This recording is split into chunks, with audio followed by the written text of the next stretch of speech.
లూకాసు వార్త 22వ అధ్యాయము 13వ వచనము. వారు వెళ్ళి ఆయన తమతో చెప్పినట్టు కనుగొని పస్కాను సిద్ధపరచిరి. ఈ సంఘటనకు 1700 సంవత్సరాల ముందు మోషే పస్కాను ఆచరించాడు.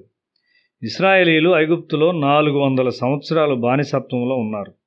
ఈ భయంకరమైన బానిసత్వం నుండి వారిని విడుదల చేయుటకు దేవుడు క్రిందికి దిగివచ్చాడు.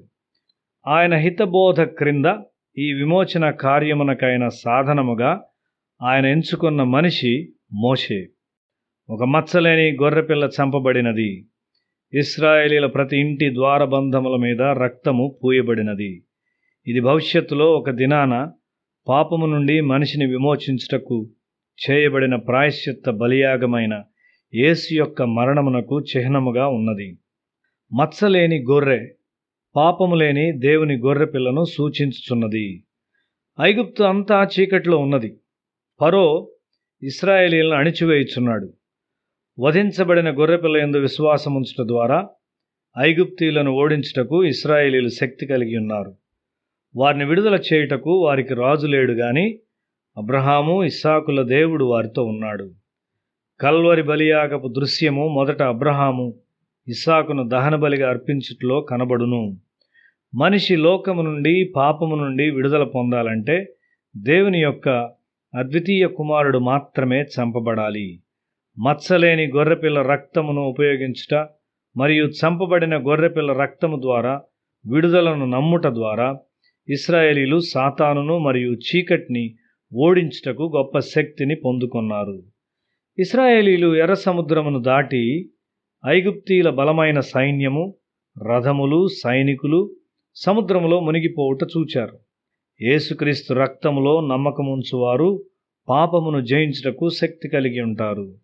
గొర్రెపిల్ల చంపబడినప్పుడు బానిసత్వంలోనున్న ఇశ్రాయేలీలు మొదటిసారిగా ఐక్యపరచబడినారు. తరువాత వారొక బలమైన దేశముగా తయారయ్యారు. ఐగుప్తులో జరిగిన విషయాలను విన్నప్పుడు ఇతర దేశాలన్నీ భయపడినవి. ప్రపంచ చరిత్ర అంతట్లో ఈ విధమైన విడుదల ఎన్నడూ జరగలేదు. భయంకరమైన బానిసత్వము మరియు ఐగుప్తు యొక్క చీకటి నుండి ఈ బలమైన విడుదలను జ్ఞాపకము చేసుకున్నటకు పస్కాను ఆచరించుట ప్రారంభించమని మోషేతో దేవుడు చెప్పాడు. యేసు పస్కాను ఆచరించుటకు ప్రతి సంవత్సరము మందిరమునకు వెళ్ళాడు. మొదటి పస్కా నాడు దాదాపు 3 లక్షల గొర్రెపిల్లలు అర్పించబడి ఉండినవి. ఒక్కొక్క గొర్రెపిల్ల 1 లేక 2 కుటుంబములకు చెందినదై ఉండును.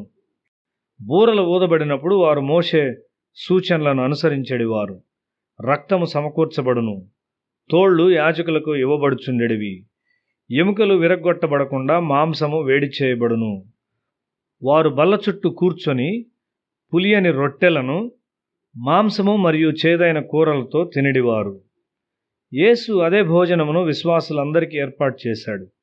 యేసే పస్కా గొర్రె. యేసు మరణము ద్వారా పాపపు బానిసత్వము నుండి విడుదలకు కృతజ్ఞతగా మనం ఈ భోజనము ఆచరిస్తాము. మన విమోచనము జ్ఞాపకము చేసుకుంటూ మనము దీన్ని ఆచరిస్తాము. కాబట్టి మనము దేవునికి స్తుతి చెల్లింతము.